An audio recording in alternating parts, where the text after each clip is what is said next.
quand Dieu prend la forme humaine, il s'est fait toujours envoyer par lui-même. Je prends maintenant les attributs absolus de Yahvé. En ce qui concerne les attributs absolus de Yahvé, il existe deux groupes des attributs. Nous avons par exemple les attributs non moraux d'Élohim, qui sont au nombre de 5. Même dans le Coran, il y a les attributs qu'Allah partage avec les êtres humains, et il y a les attributs qu'Allah ne partage pas avec les êtres humains. De la même manière, dans les Tanakh, ici dans les Tanakh, il y a les attributs moraux d'Élohim que vous considérez... Prophète Placide, je voudrais qu'on aille droit au but. Très bien. Quand vous parlez du Créateur, vous voulez faire allusion à ce qu'il est Créateur, dans le sens que être Créateur, est-ce que c'est un attribut qu'il partage avec les autres que vous appelez moraux ou c'est un attribut absolu? Absolu. Ils ont besoin de comprendre. Voilà pourquoi vous leur donnez les arguments, parce que eux, quand ils attaquent, ils lisent directement le Coran, ils vous disent que c'est ça et c'est ça, point barre. Donc il faudrait que vous répondiez.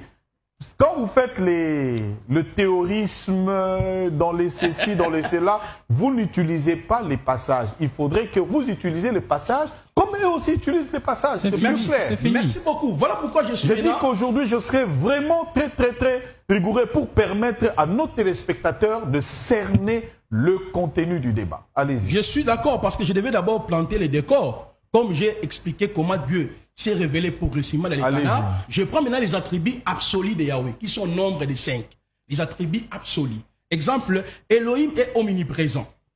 Je prends deuxième attribut, Elohim est omniscient. Troisième, Elohim est omnipotent.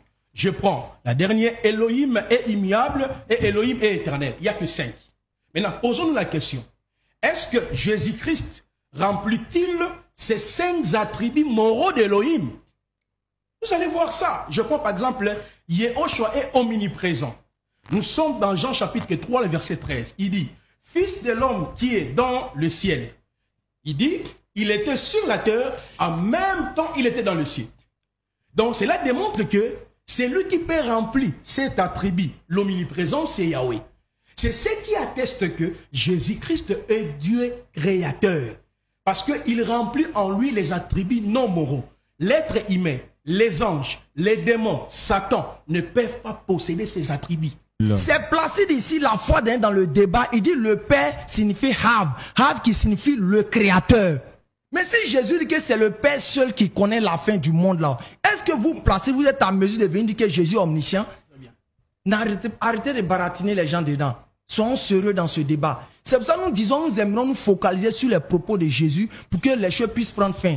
On va même dans Somme 121, le verset 3 à 4. L'Éternel dit quoi? L'Éternel Dieu ne se fatigue point, ne sommeille point et ne dort point. Quand vous allez dans Jean 4, le verset 8, qu'est-ce qui se passe là-bas? Jésus dormait, Jésus se fatiguait. Donc vous voyez que si on veut rentrer dans cette logique, vous n'allez pas vous en sortir. Il est temps de nous donner le verset clair, noir sur blanc, sans ambiguïté, où Jésus a-t-il créé quelque chose. Je donne mon passage ça, et puis tu vas prendre la parole. Marc 13, le verset 19. Marc 13, le verset 19. Oui. Car la détresse en ces jours. Car la détresse en ces jours. Sera-t-elle. Sera-t-elle. Il n'y en a point eu de semblable. Oui. Depuis le commencement du monde. Depuis le commencement du monde. Que Dieu a créé. Ah, Placide, vous aussi. Un tel passage. Est-ce que ça, on peut nier l'évident? Jésus dit qui a créé? Dieu a créé. Jésus dit qui a créé? Dieu a créé. Congolais et Congolaises, s'il vous plaît, chez vous à la maison, prenez ce verset. Jésus est clair en disant que quoi? C'est Dieu qui a créé. Jésus dit Dieu a créé. Toi, tu veux prouver que Jésus a créé quelque chose. Donne le verset comme nous le donnons pour que nous puissions avancer. L'Éternel, dans Job 42, il dit quoi? L'Éternel peut tout faire. Jean 5, le verset 30. Qui est en train de dire qu'il ne peut rien faire? Jésus. Qui est en train de dire qu'il ne peut rien faire? Jésus. Dans Jean 5, le verset 30, Jésus dit quoi? Je ne peux rien faire d'après ce que j'entends. Ça dit, Placide en train de dire, non, Jésus, tu es capable de créer. Jésus, tu peux faire ça. Jésus dit, je ne peux rien faire d'après ce que j'entends. Et mon jugement est bon. Je ne cherche pas ma volonté, mais la volonté de Dieu qui m'a envoyé. Soyons sérieux. Bismillah, frère. Ok, ce que je vais dire rapidement, on va prendre Proverbe 8, verset 9. Proverbe 8, verset 9. Tiens, je suis derrière la page. Proverbe 8, verset 9. Proverbe 8, le verset 9. Suivez, hein? Oui. Toutes les paroles de ma bouche sont justes. Au verset 9, rapidement. Tous sont clairs. Toutes sont claires. Voilà. pour celui qui est intelligent. Tout est clair pour celui qui est intelligent.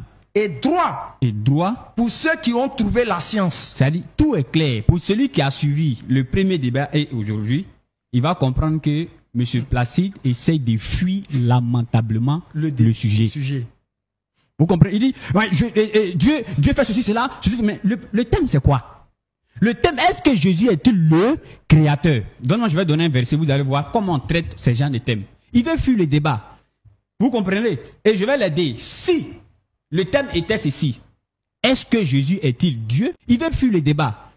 Vous comprenez? Et je vais l'aider. Si le thème était ceci, est-ce que Jésus est-il Dieu? En ce moment, on va rentrer dans l'Ancien Testament, aller chercher peut-être les trucs que Dieu remplit et on vient coller ça sur Jésus. Mais du moment où on dit, est-ce que Jésus est-il le créateur? Là, ça devient vraiment capital.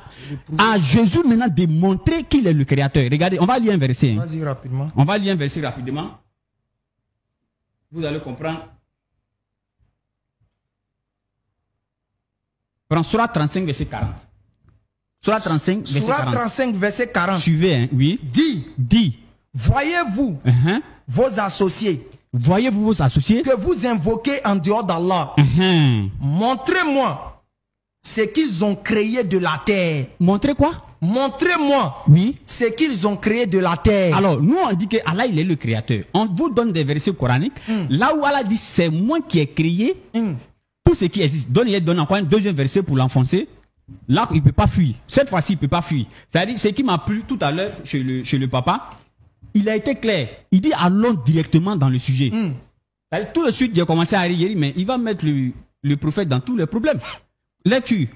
Dit, montrez-moi ce que vous lui avez donné comme associé. Ce que vous lui avez donné comme associé? Eh bien non, c'est plutôt lui, Allah, le puissant et le sage. Vous comprenez? Et maintenant, dans la Surah 34 jusqu'à descendre, là-bas, Allah il va dire, voici ma création, ou bien voilà ma création. Ceux que vous dites qu'ils ont créé quelque chose, qu'ils montrent ce qu'ils ont créé. Et maintenant, le grand, comme on cite les versions, on ne lit pas. Placide, rapidement. Quand il va prendre la parole, qu'il commence par ça. Jean 5, verset 30. Il nous explique ça. Jean 5, verset 30.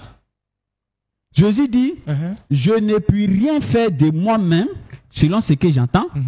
Je juge et mon jugement est juste parce que je ne cherche pas ma volonté, mais la volonté de celui qui m'a envoyé. Vous comprenez? Ici, nous parlons du Créateur. Lui il dit que c'est Jésus qui a créé le ciel et la terre. Nous donnons un verset là où Jésus dit que c'est pas lui qui a créé. Mais à lui d'expliquer. Parce que là déjà, le monsieur veut fuir le thème. Mais heureusement que notre papa est déjà là. Il a renvoyé dans le thème et nous l'écoutons. Merci Aston, merci Ekra. Prophète Placide. Merci. Vous avez rencontré également leurs préoccupations. Jean chapitre 1er, le verset 1 à 2. C'est lui-même les créateurs. Parce que vous me demandez, montrez-nous qui a créé. Mais Jean chapitre 1er, messieurs. Lisons. Je vais lire ça. Lisons. Jean chapitre 1er. Je prends rapidement Jean chapitre 1er, le verset... Au commencement était Logos, et le Logos était vers Elohim, et Elohim était le Logos, il était au commencement vers Elohim. Toutes choses ont été faites par lui, et rien de ce qui a été fait n'a été fait sans lui. Et le Logos est devenu chair, il a dressé sa tente parmi nous, et nous avons contemplé sa gloire, une gloire comme celle du Fils unique du Père, plein de grâce et de vérité. Il me dit que Jésus c'est un serviteur de Dieu. Jésus-Christ, il faisait tout par l'autorité de Dieu. Il disait que le Père est le Créateur. Mais tu ne sais pas que Jésus-Christ est la forme humaine de Yahweh. Je prends Malachie chapitre 3, le verset 1er. Yahweh a dit ceci, j'enverrai mon messager, soudain j'entrerai dans mon temple. Mais quelle est la nature de Dieu? Jean chapitre 1er, le verset 1 à 3, Dieu est esprit.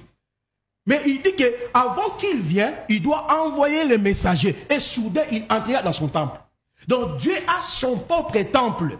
Et pour comprendre c'est quoi le temple, il faut lire Jean chapitre 2, le verset 19 à 21. Détruisez ce temple, je le rebâtirai en 3 jours. Donc le temple c'est le corps. Donc Dieu a pris la forme humaine. C'est ça 1 Timothée 3,16. Le mystère de la piété est grand. Dieu a été manifesté en chair. Qui est Jésus? La forme invisible. Colossiens chapitre 1, le verset 14 à 17. Il est la forme invisible de Dieu et la forme visible de Dieu. Autrement dit, il est le temple de Dieu. Dieu manifesté. Ça, c'est une leçon simple.